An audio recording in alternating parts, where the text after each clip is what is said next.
కర్ణాటక ప్రభుత్వానికి అతిపెద్దదైనటువంటి షాకింగ్ పరిణామం చోటు చేసుకుంటోంది. ఏంటంటే తను ప్రకటించినటువంటి సర్వే ఏదైతే ఉందో కర్ణాటక ప్రభుత్వం చేస్తున్నటువంటి సర్వే కాస్త వికటిస్తున్నటువంటి సిట్యుయేషన్.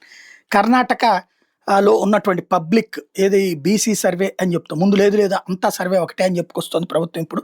కానీ బీసీ సర్వే అన్నటువంటిది మొన్న ఇన్ఫోసిస్ నారాయణమూర్తి గారి కుటుంబం తిరస్కరించడం, సిద్ధరామయ్య దాని మీద ఆగ్రహం వ్యక్తం చేయడం ఇదంతా పక్కన పెడితే 15 లక్షల మంది ప్రజలు కర్ణాటకలో ప్రభుత్వానికి సర్వేకి తిరస్కరించారు. ఓపెన్‌గా ప్రకటించారు. మేము మీకు సర్వేకి మా వివరాలు ఇవ్వమని. మరికొంతమంది ఏమో ఇళ్ళు లాక్ చేసుకొని వెళ్ళిపోతున్నారు.